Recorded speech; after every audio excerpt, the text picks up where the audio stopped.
Bollywood superstar Shahrukh Khan के बेटे आर्यन खान सुर्खियों में रहने के लिए कोई अजनबी नहीं है, सिवाय शायद पिछले कुछ दिनों से वो जिस तरह की सुर्खियां बटोर रहे हैं। बॉलीवुड सुपरस्टार शाहरुख के बेटे आर्यन खान को ड्रग्स के मामले में गिरफ्तार किया गया। 3 अक्टूबर 2021 को सुर्खियां बटोरी एक फिल्मी गाथा की शुरुआत हुई, जिसने आखिरकार आर्यन खान को मुंबई की आर्थर रोड जेल में अपनी एड़ी को ठंडा करते हुए देखा। आर्यन खान को 3 अक्टूबर को नारकोटिक्स कंट्रोल ब्यूरो द्वारा किए गए ड्रग्स छापे के सिलसिले में गिरफ्तार किया गया था। क्षेत्रीय निदेशक समीर वानखेड़े के नेतृत्व में एनसीबी की मुंबई इकाई ने शहर के तट पर एक क्रूज जहाज पर छापा मारा। आर्यन खान कई अन्य लोगों के साथ अन्य आरोपों के साथ उपभोग और साजिश के आरोप में गिरफ्तार किया गया था। 3 अक्टूबर से आर्यन खान जमानत के लिए मुंबई की अदालतों का चक्कर लगा रहे हैं। 20 अक्टूबर तक आर्यन खान मुंबई की आर्थर रोड जेल में कैद है, क्योंकि एक विशेष ड्रग्स कोर्ट ने उसकी जमानत अर्जी खारिज कर दी थी। आर्यन के वकीलों ने कहा है कि वे राहत के लिए बॉम्बे हाई कोर्ट का दरवाजा खटखटाएंगे। कौन है आर्यन खान? 13 नवंबर 1997 को जन्मे आर्यन खान बॉलीवुड अभिनेता शाहरुख खान और इंटीरियर डिजाइनर गौरी खान की सबसे बड़ी संतान है। आर्यन खान ने संयुक्त राज्य अमेरिका में दक्षिणी कैलिफोर्निया विश्वविद्यालय में सिनेमाए कला के स्कूल से ललित कला, सिनेमाए कला और टेलीविजन उत्पादन में स्नातक की डिग्री प्राप्त की है। उन्होंने अपनी स्कूली शिक्षा यूनाइटेड किंगडम और मुंबई में की।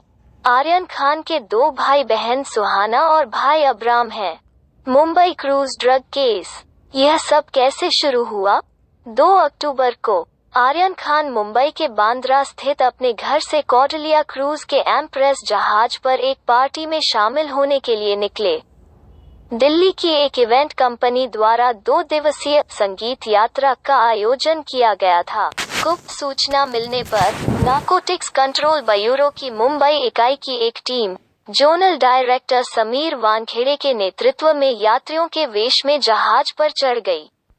जहाज पर एनसीबी के अधिकारियों ने एक खोज शुरू की और उसी रात यह बताया गया कि एनसीबी ने जहाज से कोकीन, चरस और एमडीएमए जैसी विभिन्न अवैध दवाओं को जब्त कर लिया था और बॉलीवुड स्टार के बेटे सहित 7 से 8 लोगों को हिरासत में लिया था।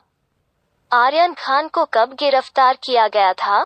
छापे के एक दिन बाद 3 अक्टूबर को दोपहर करीब 2 बजे आर्यन खान को औपचारिक रूप से गिरफ्तार कर लिया गया।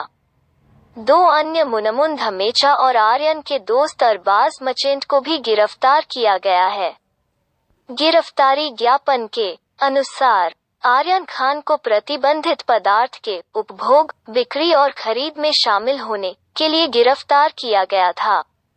तब तक एनसीबी ने कौटिल्य क्रूजेस के जहाज पर छापेमारी के दौरान 13 ग्राम कोकीन, 5 ग्राम एमडी, 21 ग्राम चरस, 22 गोलियां एमडीएमए, एक्सटसी और 1.33 लाख रुपए नकद जब्त करने का दावा किया था।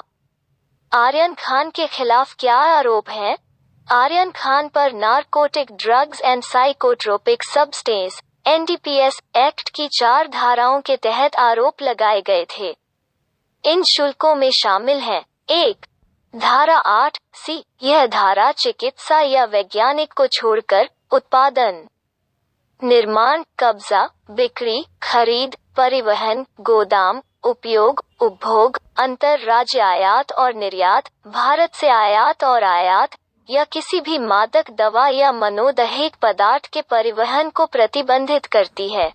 2. धारा 20B, इस धारा के तहत भांग का कब्जा, खेती, निर्माण, बिक्री, परिवहन और उपयोग दंडनीय अपराध है।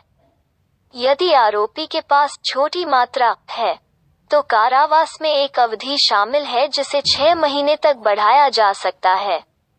यदि मात्रा वाणिज्यिक से कम है लेकिन छोटी से अधिक है तो कारावास 10 वर्ष तक बढ़ाया जा सकता है। यदि शामिल मात्रा वाणिज्यिक है तो कारावास 10 वर्ष से कम नहीं होगा, लेकिन 20 वर्ष तक बढ़ाया जा सकता है। 3. धारा 27 के तहत किसी भी मादक पदार्थ या मन प्रभावी पदार्थ का सेवन दंडनीय अपराध है। 4. धारा 35 यह धारा मानती है कि आरोपी जानता था कि वे क्या कर रहे हैं, इसलिए जब तक निर्दोष साबित नहीं हो जाता तब तक आरोपी को दोषी माना जाएगा। कोर्ट में अब तक क्या हुआ है? आर्यन खान की गिरफ्तारी के बाद से मुंबई की अदालतें क्रूज शिप ड्रग्स मामले में बहुत नाटक का स्थल बन गई हैं। आर्यन खान की कानूनी टीम, जिसमें वरिष्ठ अधिवक्ता सतीश माने शिंदे और अमित देसाई शामिल हैं, ने उन्हें जमानत पर रिहा करने का तर्क दिया। अतिरिक्त सॉलिसिटर जनरल अनिल सिंह के प्रतिनिधित्व वाले एनसीबी ने जमानत याचिका का विरोध किया। यहाँ अदालत के शीर्ष घटनाक्रम पर एक त्वरित नजर डालें। 4 अक्टूबर आर्यन खान मामले में पहली सुनवाई के दौरान एनसीबी ने 11 अक्टूबर तक स्टार किड की पुलिस हिरासत बढ़ाने की मांग की। हालांकि अदालत ने आर्यन खान और अन्य की एनसीबी की हिरासत केवल 7 अक्टूबर तक दी। 7 अक्टूबर एनसीबी ने फिर से 11 अक्टूबर तक आर्यन की हिरासत की मांग की। अदालत ने मांग को अस्वीकार कर दिया और इसके बजाय उसे 14 दिन की न्यायिक हिरासत में भेज दिया। आर्यन को अगले दिन मुंबई की आर्थर रोड जेल में स्थानांतरित कर दिया गया। वो तब तक एनसीबी कार्यालय में ही थे। 8 अक्टूबर आर्यन खान ने अंतरिम और नियमित जमानत दोनों के लिए अदालत का रुख किया। मामले की सुनवाई कर रही मजिस्ट्रेट अदालत ने उस विशेष अदालत में जमानत अर्जी को गैर रखरखाव योग्य होने के आधार पर खारिज कर दिया। 11 अक्टूबर एनडीपीएस की एक विशेष अदालत ने जमानत याचिका पर सुनवाई की और एनसीबी को 13 अक्टूबर तक जवाब दाखिल करने का निर्देश दिया। 13 अक्टूबर कोर्ट ने दोनों पक्षों की दलीलें सुनने के बाद सुनवाई अगले दिन के लिए स्थगित कर दी। 14 अक्टूबर एनडीपीएस की विशेष अदालत के न्यायाधीश ने आर्यन खान की जमानत अर्जी पर अपना आदेश सुरक्षित रख लिया। सप्ताहांत और अन्य छुट्टियों के लिए अदालतें बंद होने के कारण अगली सुनवाई 20 अक्टूबर के लिए निर्धारित की गई थी, जिसका अर्थ है कि आर्यन कम से कम तब तक जेल में रहेगा। 20 अक्टूबर दोपहर में विशेष एनडीपीएस कोर्ट ने आर्यन खान की जमानत अर्जी खारिज कर दी। आर्यन के वकीलों ने कहा कि निचली अदालत द्वारा जमानत खारिज किए जाने के खिलाफ अपील में वे बॉम्बे हाई कोर्ट जाएंगे। आर्यन खान अभी भी जेल में बंद है।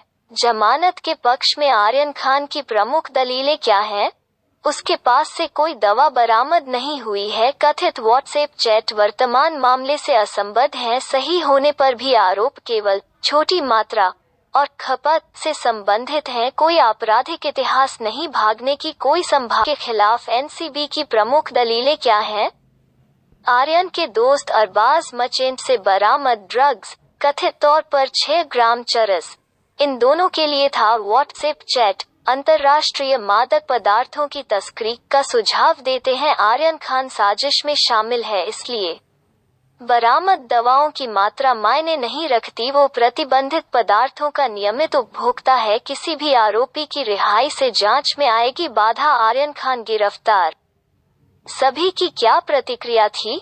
गिरफ्तारी के बाद से खान परिवार ने सार्वजनिक रूप से कुछ नहीं कहा है। हालांकि कुछ बॉलीवुड सितारों और राजनेताओं की प्रतिक्रियाएं आई हैं। अभिनेता सुनील शेट्टी ने मीडिया से कहा कि आर्यन खान को सांस लेने दें और निष्कर्ष पर न जाएं। शेट्टी ने कहा, बच्चे की देखभाल करना हमारी जिम्मेदारी है। फिल्म निर्देशक पूजा भट्ट ने ट्विटर पर लिखा, मैं आपके साथ एकजुटता के साथ खड़ी हूँ। शाहरुख, ऐसा नहीं है कि आपको इसकी जरूरत है, लेकिन मैं करती हूँ। यह भी बीत जाएगा। अभिनेता ऋतिक रोशन ने इंस्टाग्राम पर आर्यन को संबोधित एक हार्दिक पत्र पोस्ट किया। उन्होंने लिखा, भगवान दयालु हैं। वो केवल सबसे कठिन गेंदों को खेलने के लिए सबसे कठिन गेंद देता है। निर्देशक फराह खान और करण जौहर सहित अन्य को मुंबई के बांद्रा में खान परिवार के घर मन्नत का दौरा करते देखा गया। अभिनेता सलमान खान ने कई बार दौरा किया। जम्मू कश्मीर की पूर्व मुख्यमंत्री महबूबा मुफ्ती ने दावा किया कि आर्यन खान को उनके मुस्लिम उपनाम के कारण कानून प्रवर्तन एजेंसियों द्वारा निशाना बनाया जा रहा था। मामले के बारे में पूछे जाने पर एआईएमआईएम प्रमुख असदुद्दीन ओवैसी ने कहा कि वो उन लोगों के लिए लड़ेंगे जो कमजोर और कमजोर हैं, उनके लिए नहीं जिनके पिता शक्तिशाली हैं। इस बीच महाराष्ट्र के मंत्री और राष्ट्रवादी कांग्रेस पार्टी के नेता नवाब मलिक ने आरोप लगाया कि क्रूज पर एनसीबी की छापेमारी नकली थी और भाजपा केंद्रीय एजेंसियों का इस्तेमाल महाराष्ट्र सरकार और बॉलीवुड को बदनाम करने के लिए कर रही थी। उन्होंने 2 लोगों की छापेमारी के दौरान उपस्थिति पर सवाल उठाया, जिनका कथित तौर पर एनसीबी से कोई लेना देना नहीं है। उनमें से एक, उन्होंने दावा किया, भाजपा से जुड़ा था।